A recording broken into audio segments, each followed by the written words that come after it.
Hello and welcome back to another episode of Critical Reactions with your host Bryan.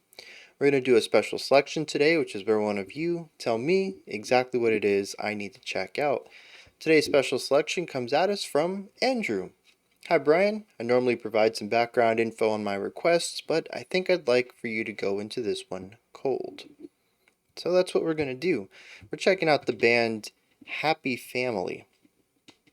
The track we're listening to is the Sushi Bar, and then in parentheses, with bad face, bad manners, and bad taste. Let's dive into it and see what's going on with Happy Family.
It's not really going anywhere, it sort of just is.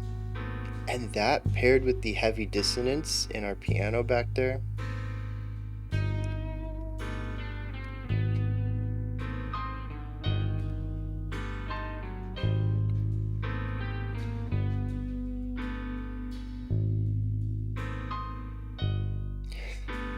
It's like auditory uncanny valley in that my brain keeps telling me, you like these sounds. You should be enjoying this. This is stuff you normally listen to. And there's another part of my brain saying, no, I don't know what this is, but it is not jazz.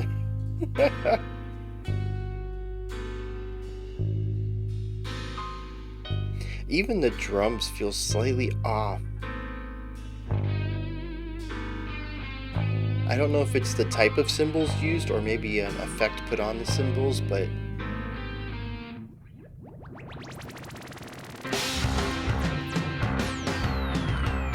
okay.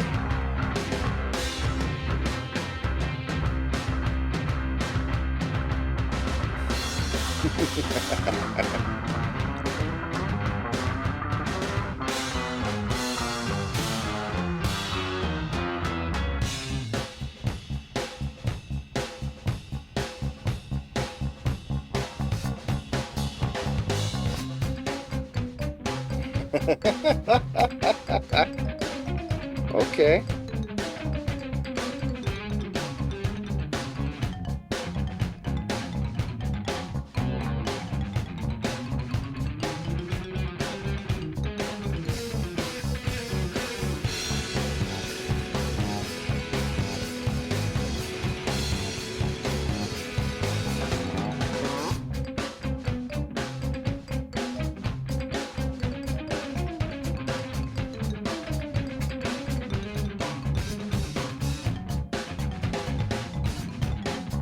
Ooh. Drum's getting real nasty back there.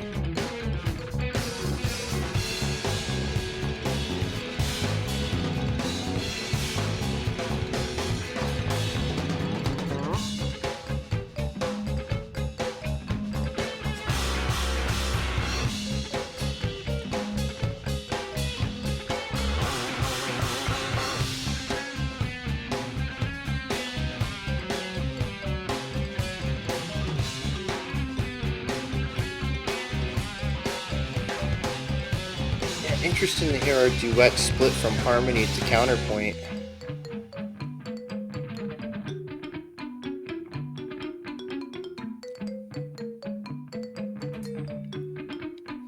It's also fun hearing the guitar, which is a rather full sound, against the sharper glockenspiel over there.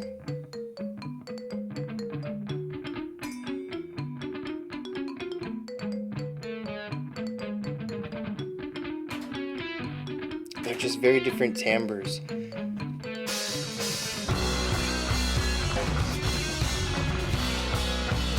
Just a massive tone.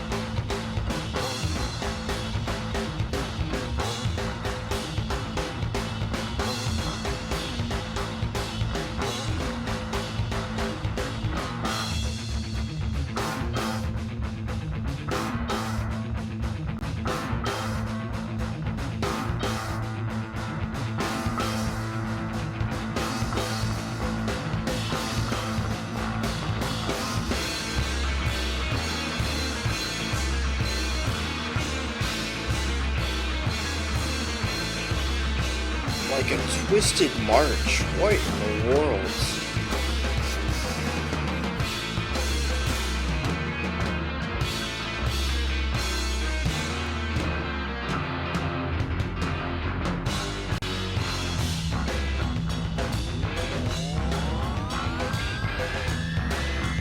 Okay.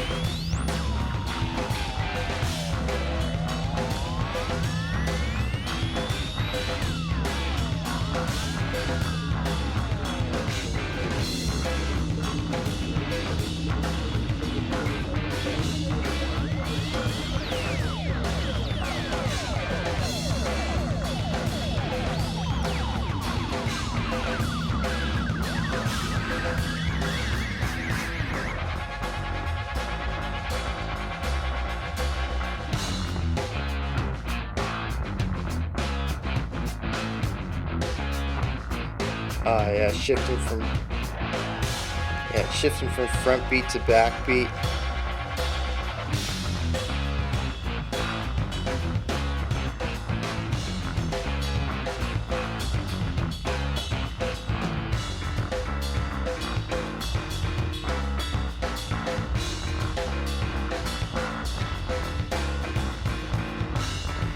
Is this a jam band?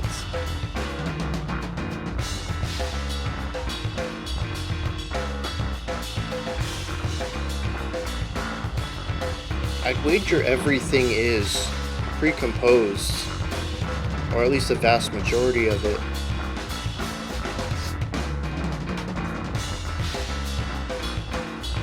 But they're never really keen on going anywhere. They're always just fine doing what they're doing.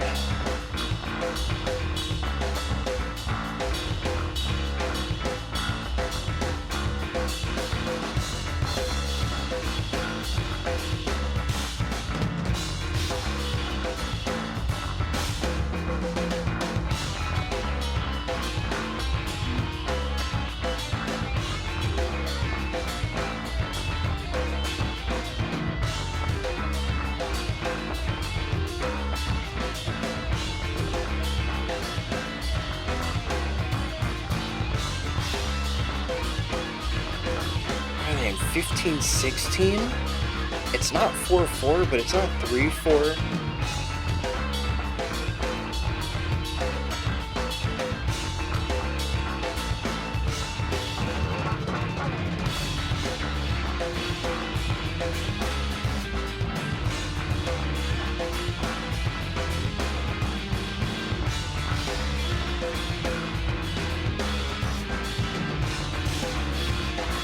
Oh, it comes on the offbeat then, isn't it?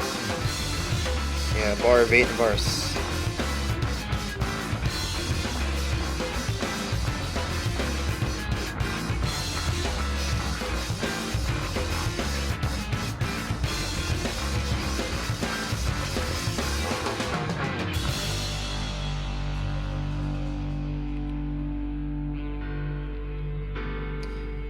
Yeah, so that last section was it was still 15, but not 15-16. It was 15-8. So probably a bar of 4-4 and a bar of 7-8.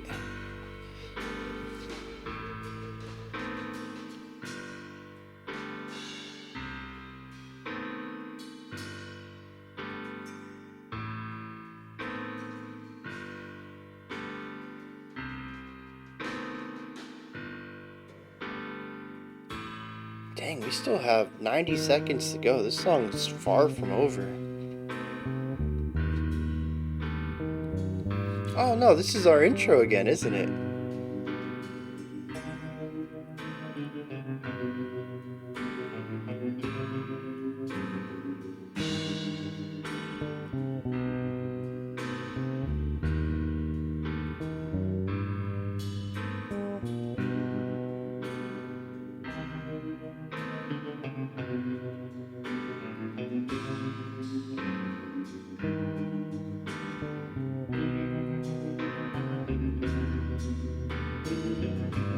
I really like the bass tone here.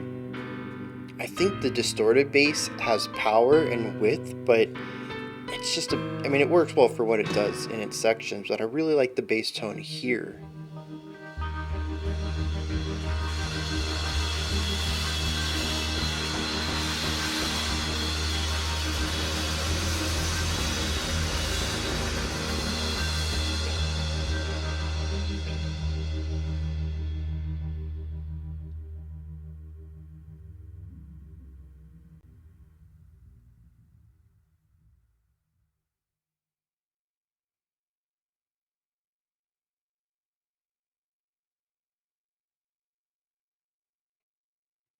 The song officially ended there.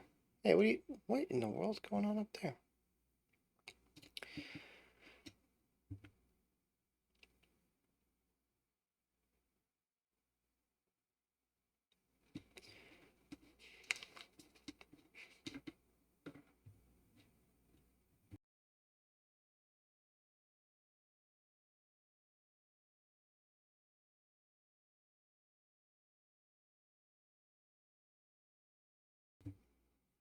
Wow, that was wild.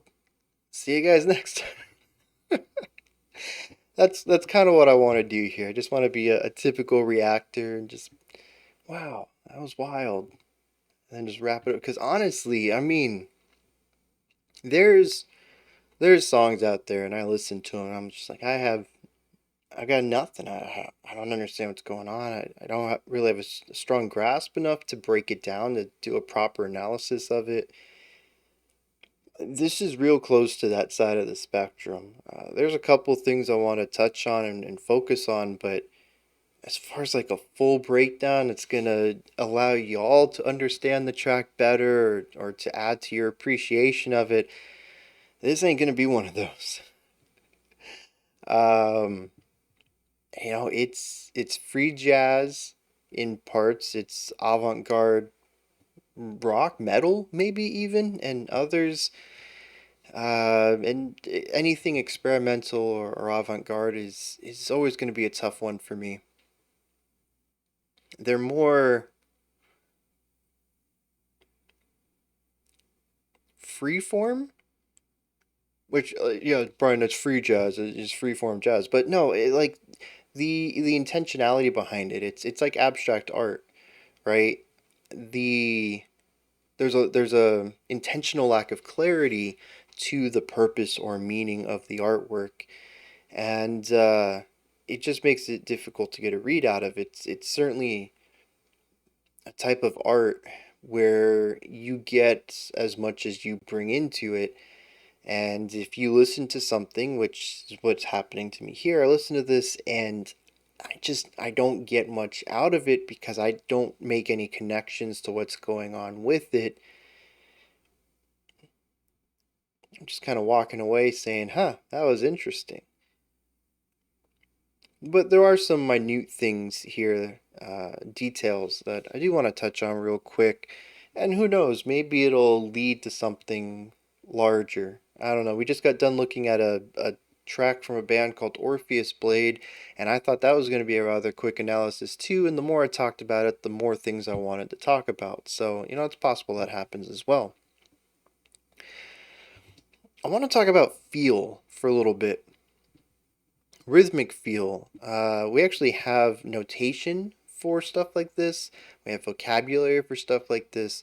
We go through a couple of different feelings here. We start off in a swung feel or a swing feel, which is a weighted rhythmic component where 2/8 notes are not going to be equal in length. So in straight eighths, if our beat is 1, 2, 3, 4, our eighth notes, which are half beats, are ba ba ba ba ba ba ba ba.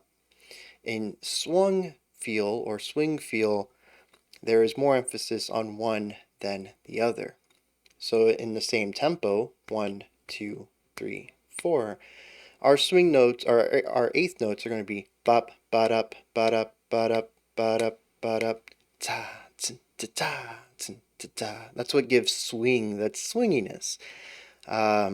It's almost like putting a dot on the first eighth notes, which implies that it is 1.5 times the length. But what's interesting is in the sheet music, you don't actually put the dot. You don't actually showcase the extra weight. They just look like a series of eighth notes, and at the top of the paper that you receive, it'll say swing feel or swung or anything along those lines, swing eighth notes. Some way to tell you, the performer, hey, don't play straight eighth notes on this track, even though what's notated is just equal weighted eighth notes. And so we start the track off in swing feel. We're in this feeling for quite some time, even after we transitioned from the empty, sparse atmosphere of our intro into the more chaotic and layered second section. It still is a swing feel. It isn't until like 6 minutes into the track where we shift over to straight eighths. It's interesting that the straight eighths come at around the same time, I think, that we change our time signature from 4/4 to 15/8, or 2 bars, one of 4/4 and one of 7/8, which is just half of a beat less. If we used half beats for time notation, which we don't, it would be a bar of 4/4 and a bar of 3.5/4. If that makes more sense to you, keeping the bottom number the same. The idea, though, is that we're just a bit less than a full 4/4 bar.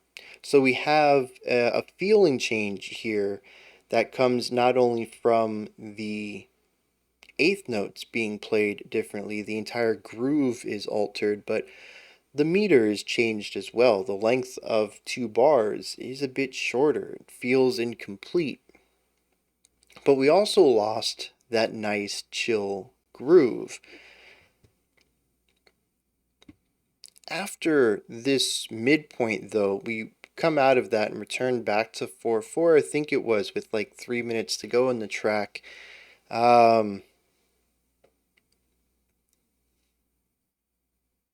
But we enter a highly groovy section, not necessarily changed back to the swung eighth notes. Our eighth notes are still played equal weighted, but there's a heavy syncopation in the track that gives us back some of that groove.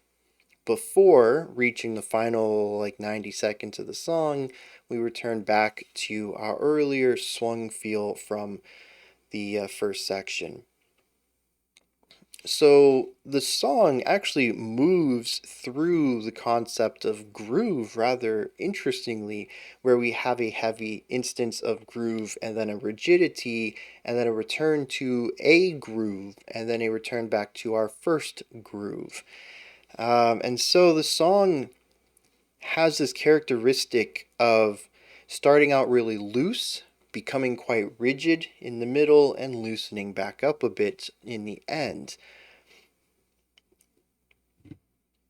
This rising rigidity and descending back into looseness is mirrored, I think, a little bit in the tension of the song as well.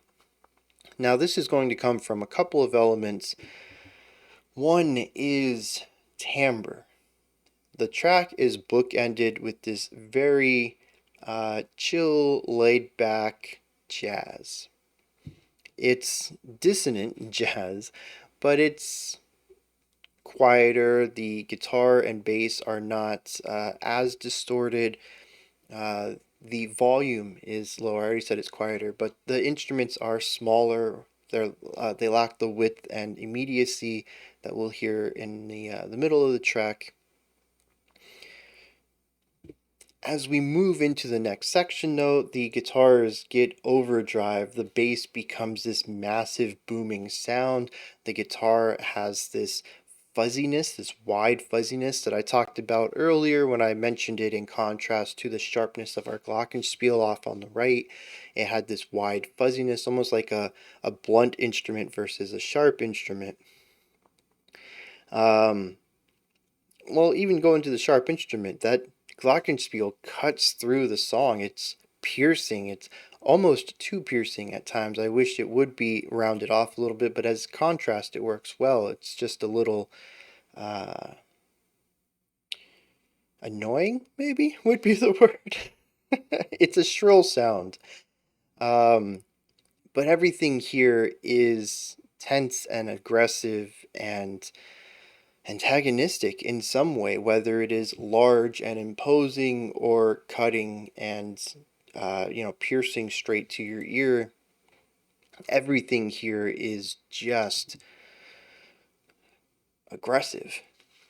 And the rigidity lines up with this, creating a bit of tension throughout this section. And as we introduce more groove into the rhythm, I feel like the layers begin to back off a little bit. We find a simplicity in the composition and the way that it's built up. We find simplicity in the instrumentation as well. The sounds, the timbres, some of them soften up just a hair bit. The volume backs down. We've already passed our peak as far as volume and intensity, and we've begun to descend back down.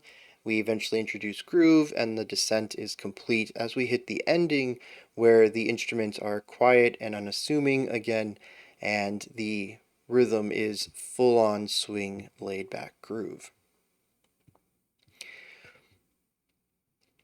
Almost every aspect of the song takes this concept of starting small, rising energy, and the descent back down. Except one.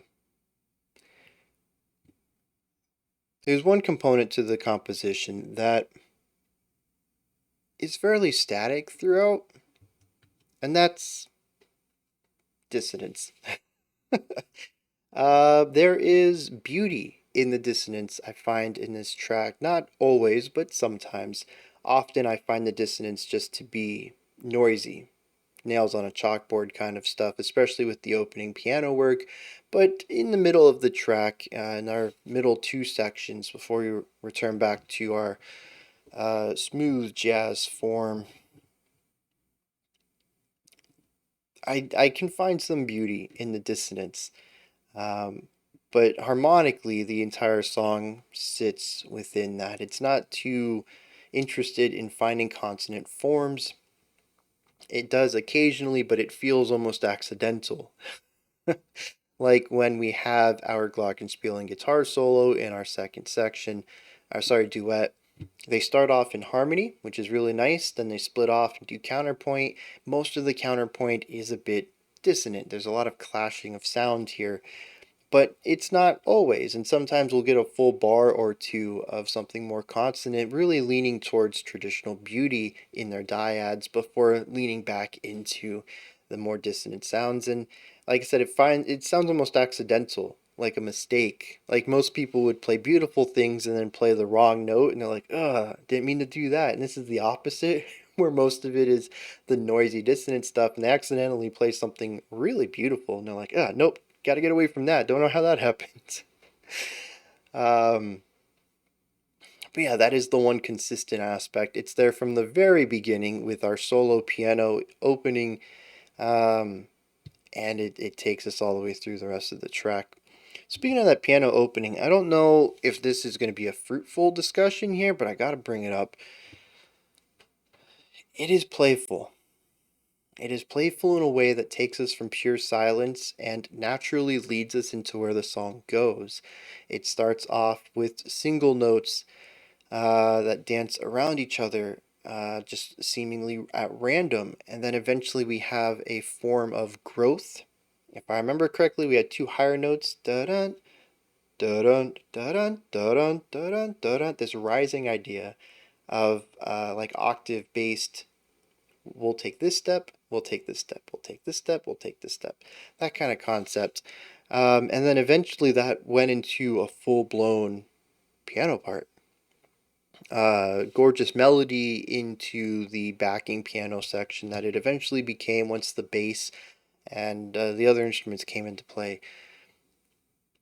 It almost feels like a song that wills itself into existence in that way. If the song were sentient, this would be its birth, and it doesn't quite know what it's doing, and then it realizes what notes are and finds patterns and then moves into something cohesive. It's a really interesting beginning that leads us through a song that moves through a few different moments, rising and falling, escalation, de-escalation, until we hit the ending, which is just actually kind of a beautiful send-off for the track. It finds resolution in a way that the rest of the song had trouble doing, ending us with 10 or so seconds of silence, which, if I remember correctly, the song began with a few seconds of silence as well, which I wrote off as just start of track silence, 1 or 2 seconds. But honestly, if I remember correctly, it's probably closer to 5 or 6. It feels a bit more intentional in that regard.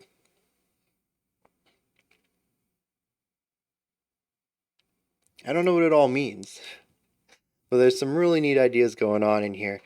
And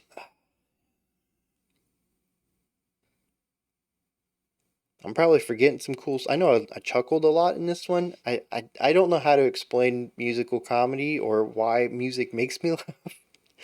I think I've tried to do my best in the past, um, but I don't know. Sometimes music's like a language to me. You can tell jokes, you can set things up, you got punchlines, and for whatever reason, the opening like 5 minutes had a series of them in them. For me, anyways, like I said, I can't quite. I don't know if I can help you find the comedy in music. I need to find the vocabulary to express that.